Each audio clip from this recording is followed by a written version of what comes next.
Hello everybody, my name is Frédéric Lassiaille and I would like and I am pleased to present you my research work.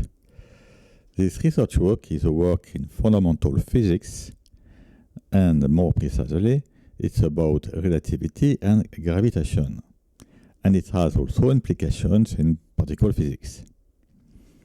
It started more than 20 years ago on a freelance basis.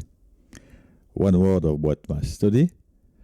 After my French diploma and engineer, I studied mathematics during 6 years at the level of aggregation, and also studied, of course, physics for this research work. Today, the status of this research work is the following. A chapter is missing in relativity. When this chapter is added to relativity, then it remains no gravitational mystery. Also, if one adds an assumption, which is a unification assumption based on gravity, then the Millennium-Young-Mills problem is solved. I'm talking about the confinement of the strong force of QCD.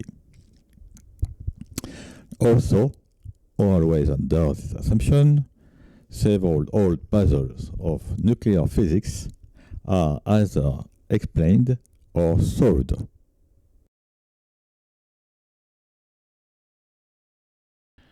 This is the table of content of the presentation. So I'll start by describing this new relativity, which embeds this new chapter. Then I will present this surrounding gravitational model, which is deduced from this new relativity.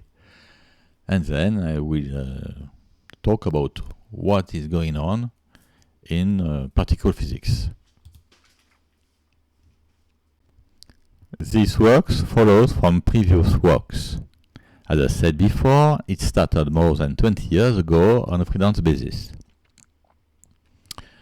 2 years ago, I participated in this nice conference in Bulgaria, in which I published this work in the proceeding of the conference.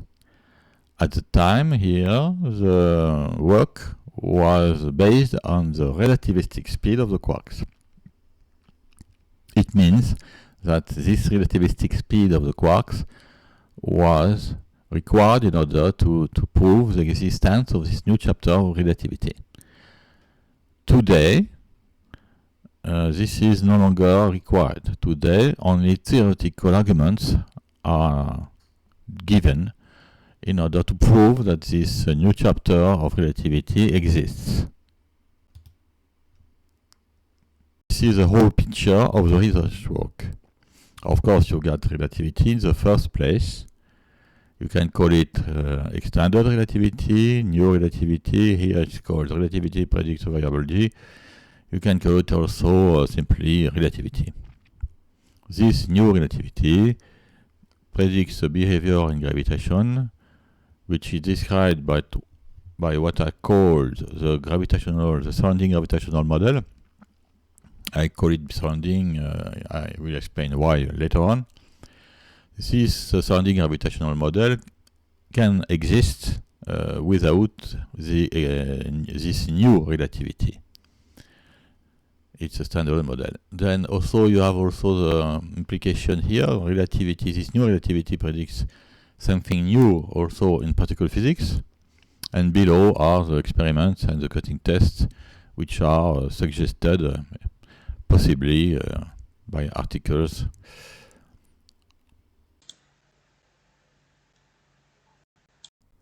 So now let's go into the most important part of the research work, which is the work in relativity. So what are the motivations for working on this relativity? There are many motivations. Some of them are more practical, and some of them are more theoretical here. First, most important one maybe is solving Millennium problem and gravitational mysteries. It's also this one a very important way to think this work. This work is searching for a link between energy and the first metric derivative. It means that Einstein equation has been constructed as is giving a link between energy and space-time structure, which is dealing with the second degree of derivative of the metric. Okay, so why couldn't we find such a relation but using only the first metric derivative? That's the question, and that's the thing we will be searching for. Here are the very theoretical motivations. I will go back at the end of the presentation on them, so I don't list them here. And it's also in the motivation replacing the anthropocentric standard system value of G by a more general and standard value. This motivation I don't have time to explain. Please go to my paper. And it's also studying the behavior of rest frames, of course.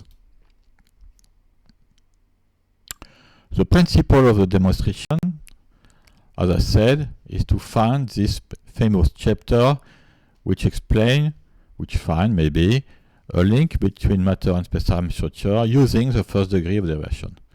It will use behavior of relativity which is quite strong mathematically, which is a duality between non-null vectors and null vectors. I'm talking about null vectors in the meaning of the Minkowskian metric, of course. For this study, we will use some freedom, which it is quite useful, which is that we consider relativity as being a pure mathematical framework in which it is possible to violate the principle of energy conservation. What does it mean? It means that you can add or delete particles from the universe, and just to check what is going on with the resulting space-time structure. This is completely allowed to do in mathematics. Sorry, you can see it as a thought experiment if you prefer. This is a S famous function which gives the space-time structure from energy distribution. We will use also this interchange of limits theorem, in which we can see that S can be interchanged with the limits this way. It will be used. So now let's go into the most important part of the presentation, which is a mathematical demonstration inside of relativity. It takes 6 steps. Before that, there is a prerequisite, which is first of all a reminder about the usual concept of rest frame of GR. Then we generalize this concept. We call it GRF, generalized rest frame, and we study its behavior. Then the space-time structure is calculated, generated by a particle moving at the speed of light, in an empty universe. Then space-time structure is calculated for particle being at rest. Then we do the same for a countable number of such particles being at rest. Then we calculate the space-time structure from any kind of energy distribution. This is the famous equation we were searching for. We deduce from this the metric, we compare with Einstein equation. Then the surrounding effect is proven to be a central part of relativity, and then an equation of G is given. Now let's go into the prerequisite of the demonstration in relativity. There are 2 steps. First step here, we start from the concept of rest frame, which is the frame in which there is matter at rest. This concept is already known in relativity. And then we interpolate this concept in order to have this frame available in any event of space-time. For this, it can be used the concept of congruent geodesics. So GRF. And then the second step is just to study the behavior of those GRF. I remind that for this, it is allowed to delete or to insert new particles in the universe. If you prefer, you can think that it's only thought experiments. So now let's see the first step of the prerequisite of the demonstration here in the work of relativity.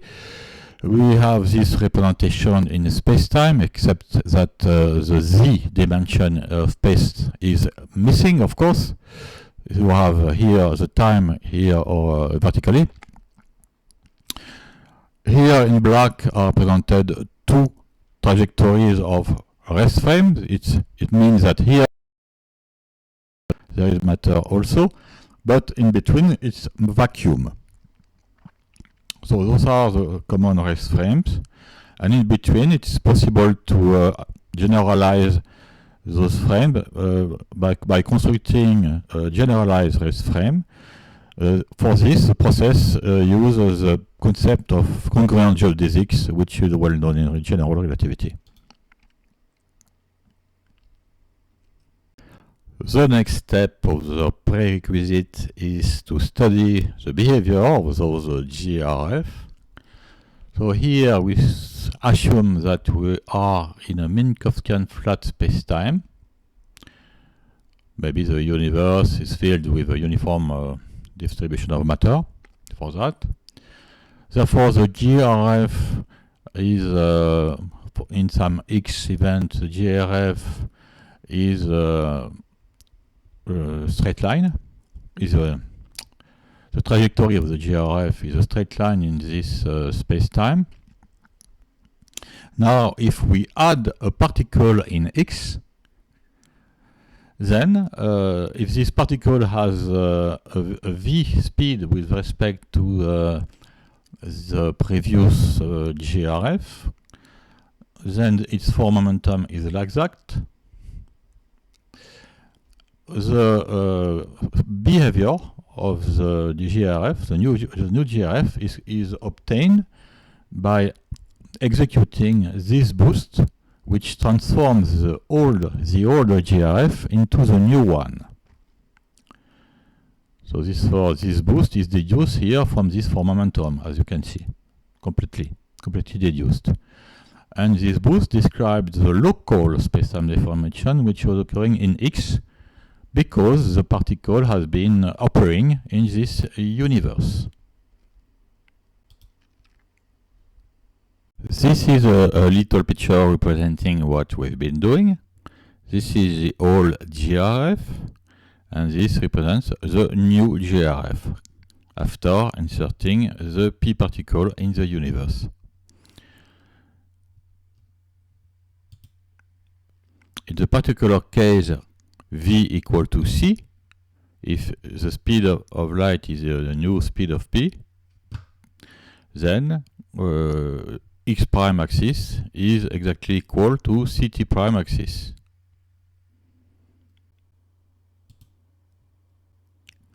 Now let's study the gravitational wave generated by this p particle moving at the speed of light.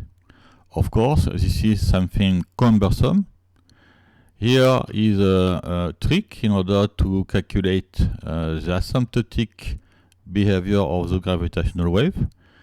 We just watch that here the spacetime deformation which is generated by p, therefore the gravitational wave, is exactly the same as the exact spacetime deformation in the vicinity of p along its trajectory.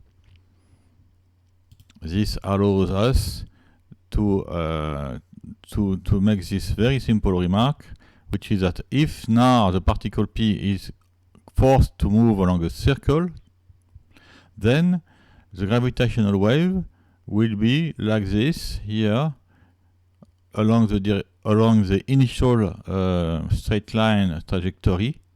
Here we get the gravitational wave. This will allow us to calculate easily the asymptotic behavior of this gravitational wave in this particular case. So, are represented the envelopes of the gravitational waves generated by P. But it's only the asymptotic shape of those envelopes. Of course, the picture is wrong because I could not draw those asymptotic waves on this small slide. You have to imagine that those asymptotic envelopes are infinitely far from P, of course. And also, those envelopes are in fact kind of spirals.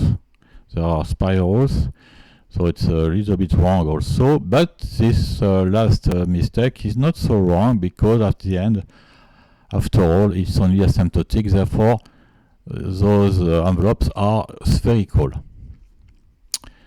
Now we can see that if we decrease the size of the circle, the spheres get closer and closer. As you can see here. Now, if the circle size is equal to 0, which is a limit situation, then this is what happens. What happens is that every event of space-time now is receiving a gravitational wave coming from P. You have to understand, you have understood that now P is not exactly a relativistic particle moving along a circle, because the circle has a size equal to 0. So it appears weird, but it's mathematics, and it allows to calculate exactly what is going on. So this is what we've been doing in the part 1 of the demonstration. We've been studying a particle moving at the speed of light in vacuum in a Minkowskian spacetime. First of all, a straight line trajectory for P, then a circle-like trajectory. Then we put the circle array to tends to 0, and we use the interchange of limits theorem. This is exactly the final particle which is at rest, and which is modelized by those internal particles moving at the speed of light along a circle. And tends to infinity, it means that the circle array of those particles tend to 0. The spacetime structure is, by the interchange of limit theorem, is equal to the limit of the spacetime structure. But those spacetime structures here are singularity. Here, I remind why here very quickly. We've been watching that here. When the P particle moving at the speed of light has a trajectory which is a circle, then the gravitational wave is a singularity everywhere. Putting this with a circular ray tending to 0, we get a singularity everywhere. This is extremely weird, this is strange, this is quite unbelievable at first glance, of course, but this is exactly what relativity predicts. This is exactly what mathematics predicts. It might appear, of course, unrealistic at first glance, but remember that it is unrealistic from the start, because an empty universe is unrealistic. And an empty universe with only one particle is still unrealistic. And moreover, there is a physics argument here, which is an empty universe gives a spacetime structure which is completely impossible to calculate. There is an infinite number of degrees of freedom for calculating the spacetime structure of an empty universe. Now, if you insert in this empty universe one and only particle, what does happen? A physics argument is easily to get here. what happens is that everything is bowing, creeping, and lying down around this one and only particle. Of course, it's a complete like a kind of idol or something. It's completely unrealistic. That is what happens, a singularity everywhere, available in every event of space-time. Okay? So this is also a very strong physics argument aside from this mathematics demonstration. So the result is that a particle alone in an empty universe, of course, does not yield a regular Schwarzschild metric. Or maybe you can see this as a regular Schwarzschild metric with a solar system G constant, but with an infinite mass for the particle. This would be the same result. It is a singularity everywhere. And by the way, this allows us to solve the famous Mach principle in relativity. Now relativity is Machian. This was the most important slide of the presentation of today, of course, because we get a singularity everywhere in the universe. This will have huge consequences in physics. Now let's go into the part 2 of the demonstration. We study now a set of such particles being at rest. So we get a sequence, not a sequence, but a set of py particles from 1 to NB part. NB part is an integer. We want to calculate the space-time structure given by this set of Dirac distribution, which are given by each particle. We modelize each particle or each Dirac distribution by as being, like before, the limit of a sequence of particles, virtual particles, which are moving at the speed of light along a circle trajectory. This circular trajectory here is such that its ray, the circular ray, tends to 0. This is our previous modeling. We still use the interchange of limit theorem for S. S is coming from the left to the right here, and the limit is coming from the right to the middle. We stop in the middle because we want to have an equation here. The result is that the space-time structure is calculated by taking the sum over the particles of what? Of the singular gravitational waves which are generated by their internal particles which are moving at the speed of light here. This is always the same equation. And we take the example here of only 4 particles in the universe. It's quite a weird and unrealistic situation also, but now no singularity at the end. This is a detail of this equation here. The form momentum resulting in each space-time event, therefore at each time, the form momentum is the sum of the 4 form momentum coming from P1, P2, P3, all at the same time, or simultaneously in X. Those are the form momentum which are null vectors, which are here null vectors form momentums of each particles.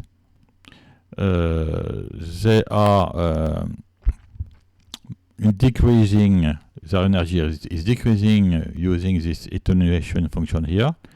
We take the sum and we get the regular non-null form momentum here in X. This acts like an inverted Green function. The part 3 of the demonstration begins by watching what is given. What is given exactly is what was searching for. That is a link between energy on the right and space-time structure on the left, using the first degree of derivation of the metric. Here it's a form momentum of energy, maybe, but it's fundamentally it's a form momentum. In fact, it's very much related to space-time structure directly because it is easy to use directly the link between this form momentum and the resulting boost, which gives the evolution of the space-time structure. On the left, what we've got is the form momentums of the particles. For example, if we have P1, P2, P3, P4, we've got the C mu of Y1, Y2, Y3, Y4. We've got four momentum. Here is the attenuation function of the propagation of the gravitational wave related to this form momentum, describing the space-time deformation. And so therefore we got exactly what we wanted. It is possible to compare this equation now with Einstein equation, and it will reveal that G is a variable. This will be proven later on. This equation is scalable and it does not the G constant. Let's detail the four momentums and the boost. Those C mu of Yn are like that. Those null four momentums, they are associated with a speed which is the speed of light here. This is the energy which is propagated by the gravitational wave of each particle P1, P2, P3, here E of Yn. This is the resulting form momentum. You can see that now it's a non-null vector and it identified a v speed which is very much related to the space-time structure, because you can deduce from d mu the boost here in x, which is constructed using this v speed.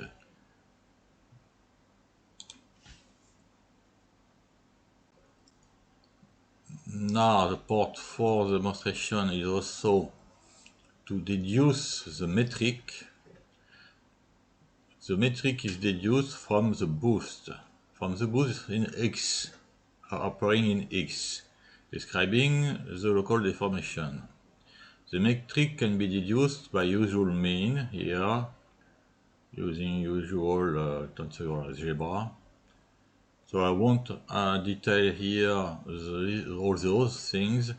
Please refer to my paper, which is available in my blog.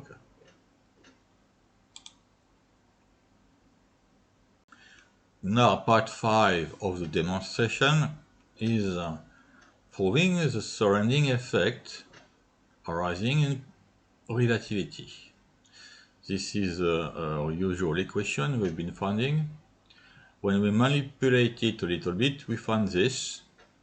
In fact, what has been done here, we have been taking the total energy of the form momentum on the left, and we have been transferring this total energy from left to right. Then it goes in the denominator here. What remains is that V over C is equal to the total energy of a given gravitational wave or a given particle P naught located in a Y naught. This is a gravitational wave coming from this P naught energy particle. It's all divided by all the gravitational wave energy which add themselves and forms another scalar, which is the total energy coming from all the gravitational wave generated by all the particles of the universe, from particle n equals 0, from particle to the infinity. So therefore, as far as V is directly linked to the boost describing the space-time structure, the space-time structure is driven by this surrounding effect. And this is done with the first degree of derivation of the metric. So the surrounding effect is this one. It arises in relativity. The gravitational force is inversely surrounding energy at the location where the force is exerted. Here the location is x, the x event of space-time.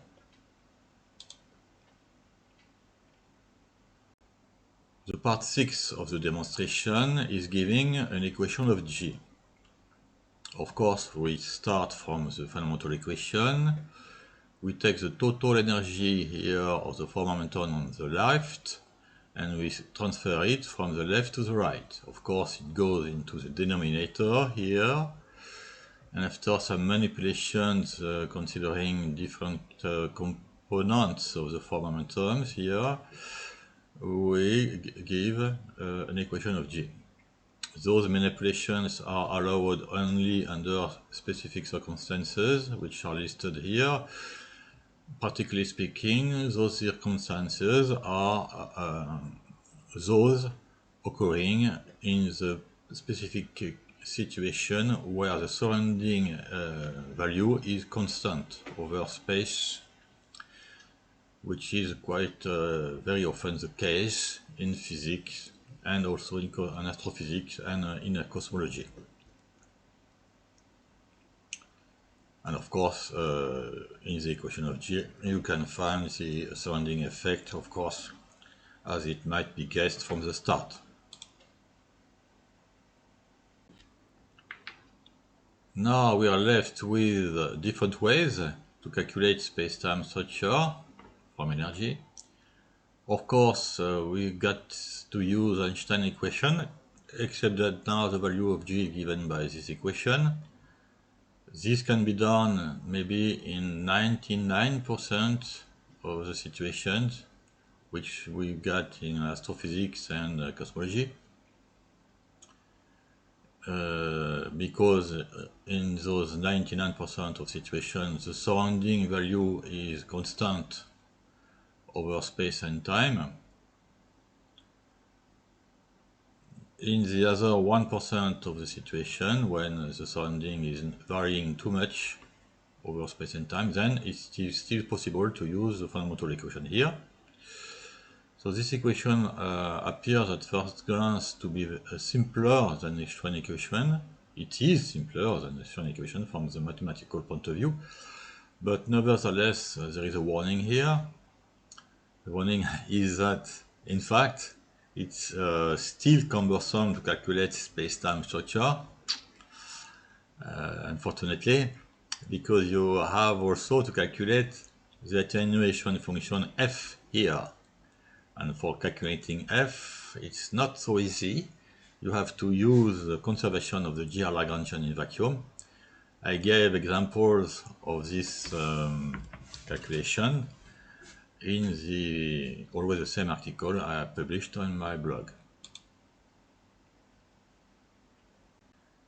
So this is the end of the demonstration. The demonstration of what? The demonstration that it exists a chapter in relativity which is missing, which was missing, and which needs to be explored. And back to motivation now. This is the motivations we were talking about at the beginning of the presentation. More precisely, here are the theoretical motivations. They were all based and related to possible caveats of relativity, which were mentioned above. Now they are all solved. There is scale invariance and Mach's principle. We have been saying that it's all solved. Loss of information and retardation, this item, I do not have time to go into the details of those items. Taking into account properly the speed of the quarks, that's related to the fact that the speed of the quarks is a quasi-relativistic speed. These were found in the 60s. This relativistic speed has consequences in relativity which are far beyond what we were assuming before. This leads also to exactly the same demonstration we were doing just before. Except that, of course, now this demonstration do not longer need this speed, this fact. The demonstration we've been talking about is based on a theoretical argument as we have been seeing, the theoretical argument that we can model a particle at rest with an internal relativistic particle moving along a circle.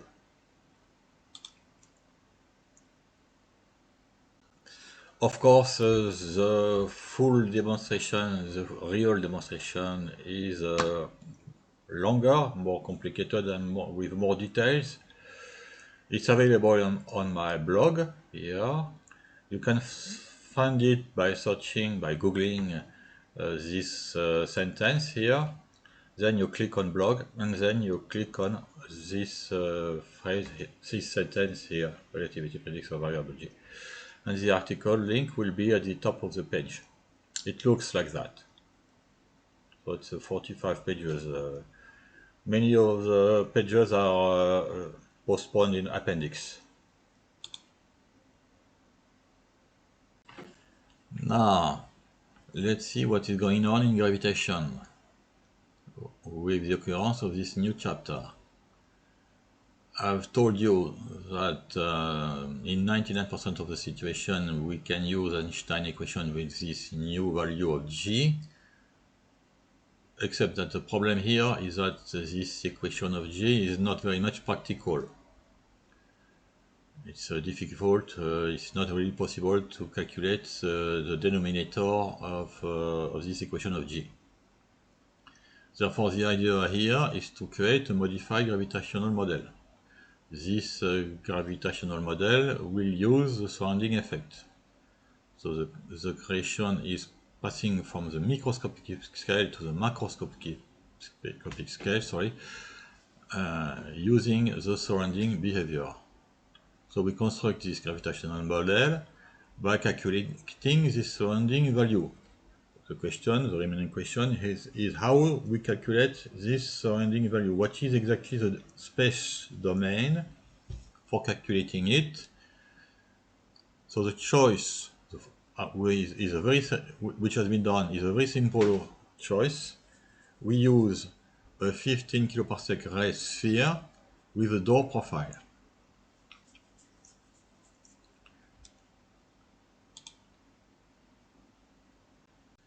Now let's present the surrounding gravitational model.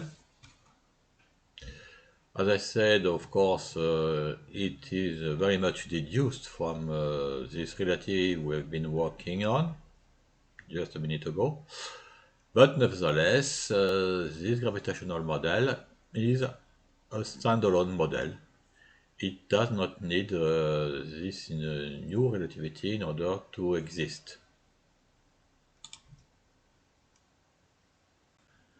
I will not show you the relativistic version of this model because it's not needed for understanding quickly this gravitational model. I present here only the non-relativistic equation of motion, which is written using the potential, the Newton potential here. I mean the potential of acceleration, of course, minus mg divided by x. And what is done is a multiplicative factor is inserted here on the right. This factor is made of a numerator which is a constant, which corresponds to what is going on in the solar system, and the denominator is made of two terms. The first term is using the famous matter density available in this 15 kiloparsec ray sphere we were talking about before. Alpha is the parameter which can take only two values. These values here inside of a galaxy and another value out of any galaxy. Rho u is the matter density of the universe at the time of the measurement. Then an equivalent G arises. The results of this surrounding gravitational model is that it solves the following gravitational mysteries. And also, of course, out of those particular configurations of gravitational mysteries, it predicts exactly Newton's law. Therefore, it's very much compatible. It's completely, exactly compatible to experimental data. As far as I know, I mean, I didn't work all the existing gravitational mysteries available today, but most of them, as you can see. In cosmology, in particular, it's interesting because the age of the universe which is calculated is now 100 gigayears. Therefore, it allows to understand completely what we see with the James Webb Telescope. Okay.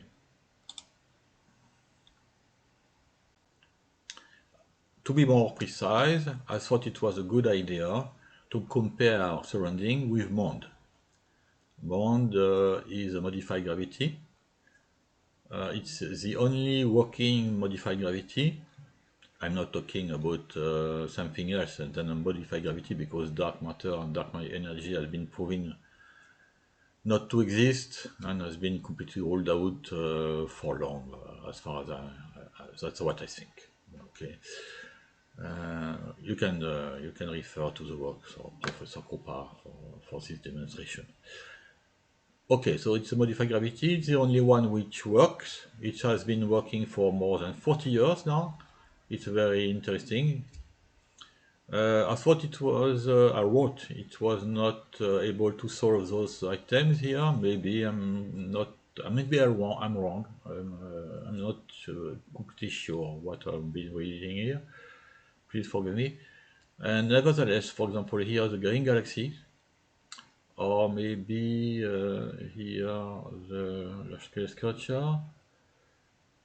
Let's talk about the ring galaxies. The ring galaxies are impossible to understand today in today's physics, even with WAND. But with sounding, it's solved. We can even say that it is more than solved. But it's not good news in a way, because with sounding in the simulations, the ring galaxies appear everywhere and always, quite always. Maybe a little bit more. Too much. Now let's present what is going on in particle physics with this new relativity.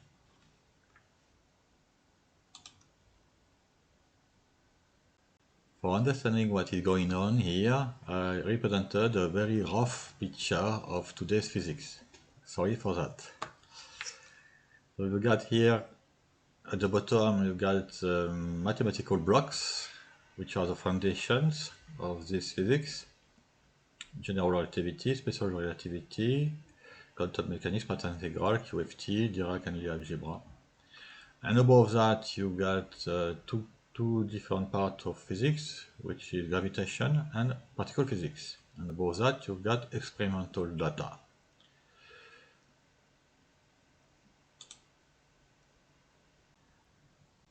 So under particle physics, there are SR and GR, but even though SR is always very much working in particle physics, as we know, nevertheless, GR is not really working today in particle physics. It is not working at all, in fact. That's why I written here that it's a hidden actor.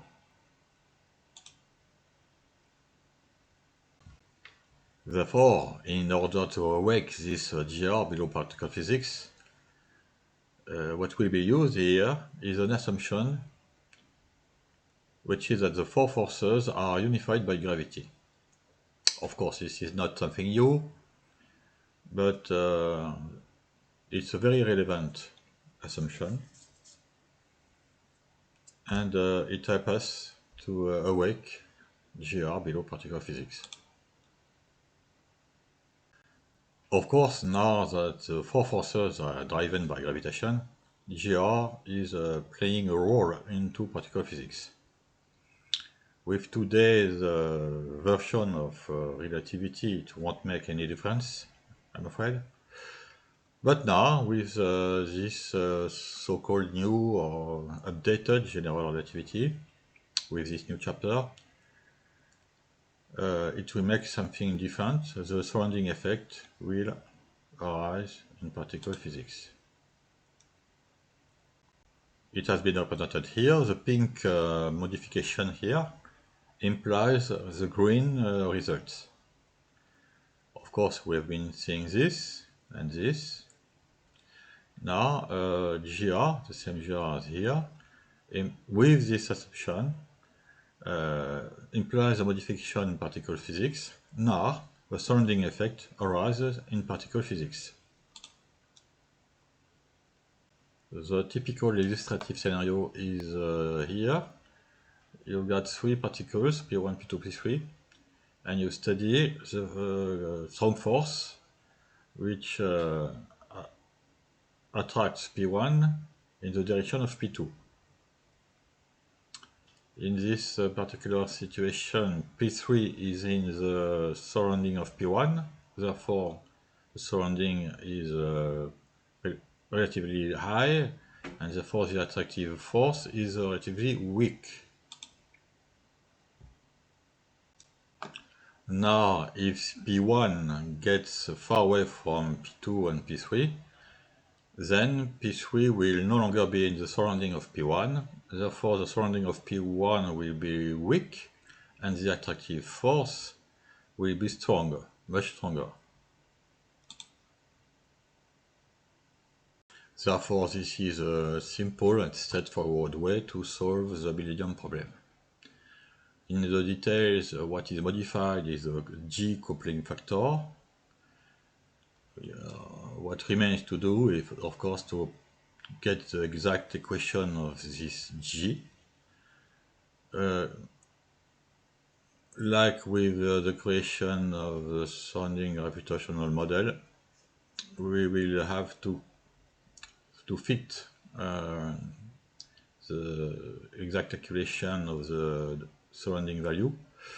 In particular, we have to find the ray of the sphere.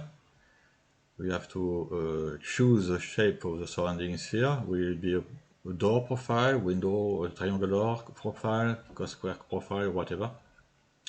All those things will have to be fitted to experimental data.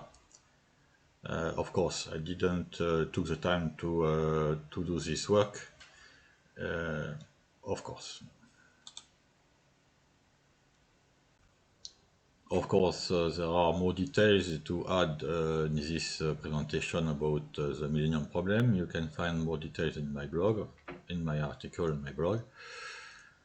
And now, QCD color confinement is solved, but also there are all the puzzles in nuclear physics which can be either explained or solved. I won't speak about this one, but I will just try to detail here this one here. First of all, let's present the AY puzzle. So, about the AY puzzle, please go to the literature. I will present only the way surrounding solves it.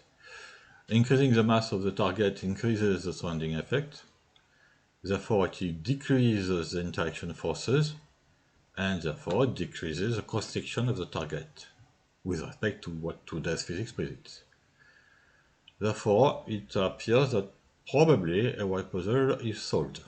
So that's why I use only the word explained. What is noticed is that the explanation is in the correct sense. There are two possible senses, increasing or decreasing, by the way.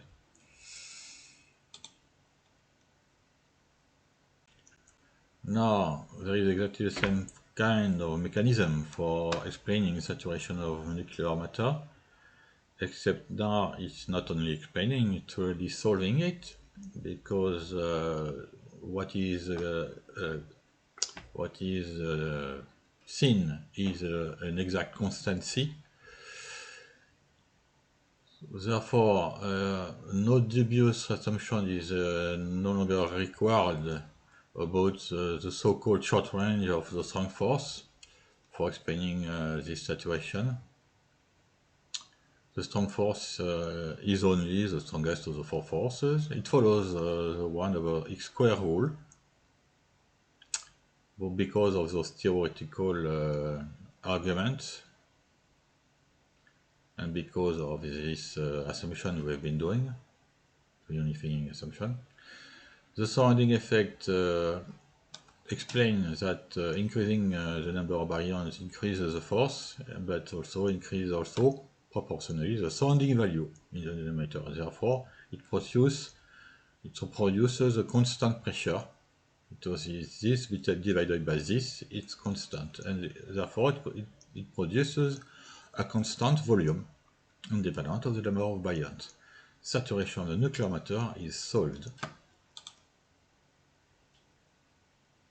So you see it's always the same mechanism which is working with surrounding, oftenly, because oftenly the energy of the attractor is divided, of course, by the energy of surrounding, but oftenly they are the same, so the result is constant. They are the same or they are proportional to each other, so the result is constant. Here with the proton radius puzzle, the surrounding value will be decreased by a even percent ratio. Therefore, the internal forces will be weaker with this ratio, and the volume will increase, but the ratio of the volume will not be 11%. So therefore, it remains to calculate exactly what is going on here with the volume, but nevertheless, proton radius puzzle is explained.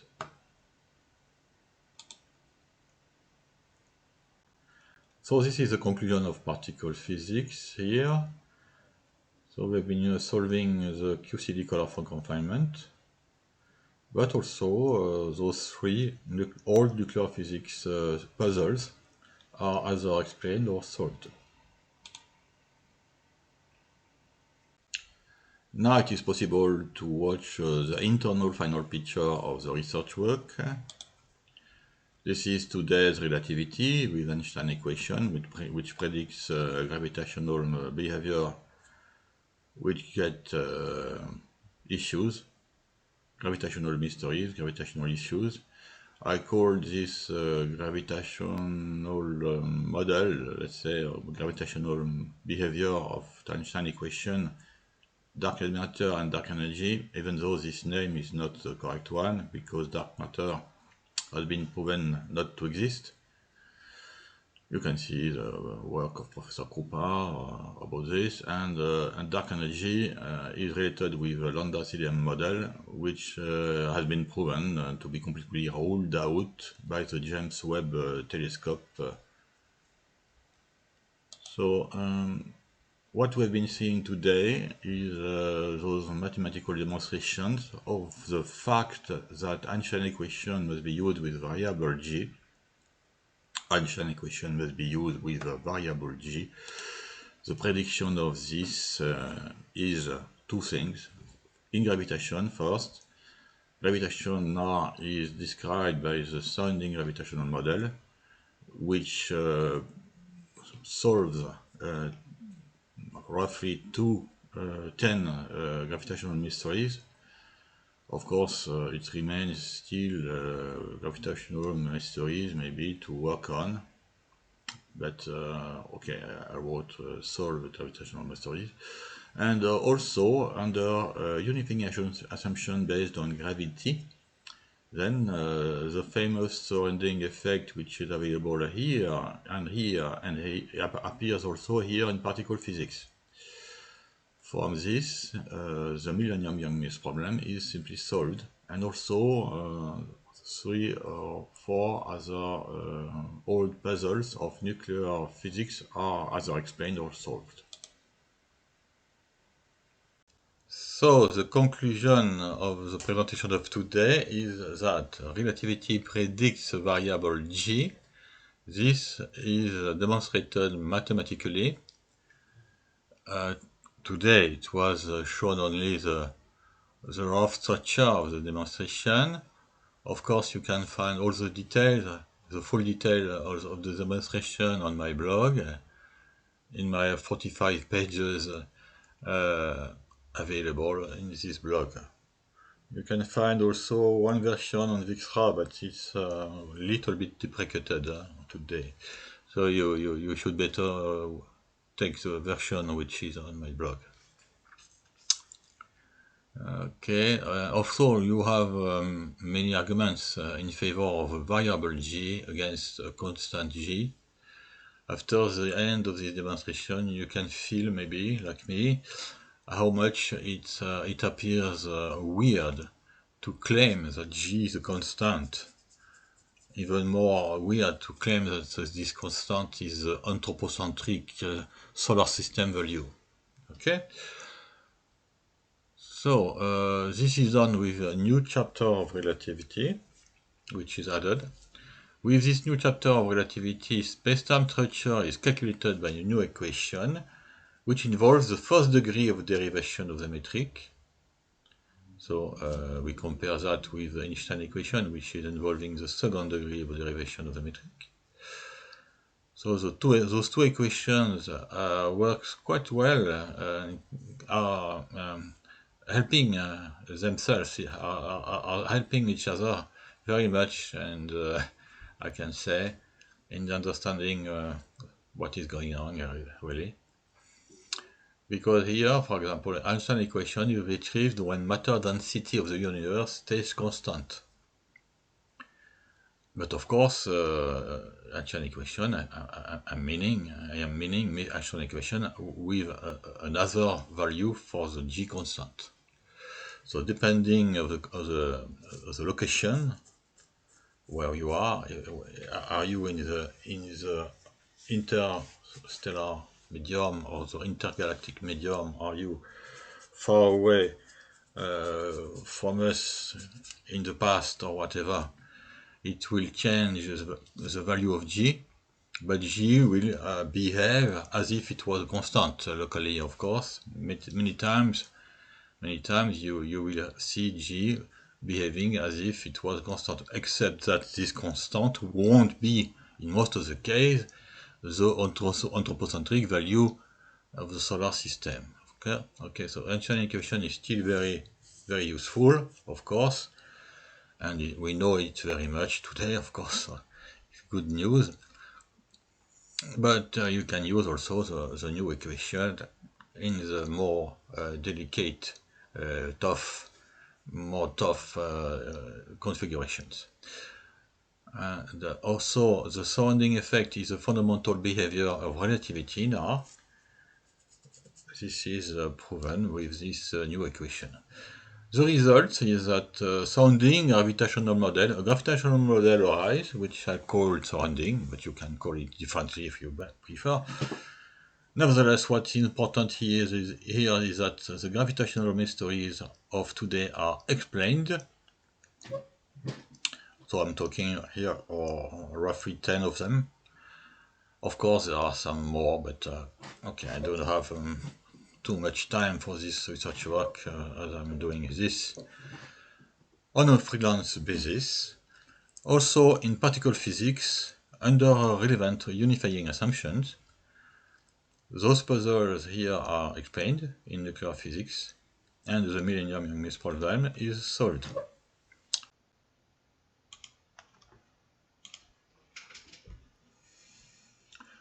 I remind you here the address of my blog. You would better Google this sentence here in order to find it. And also you can, of course, send me emails for anything you want.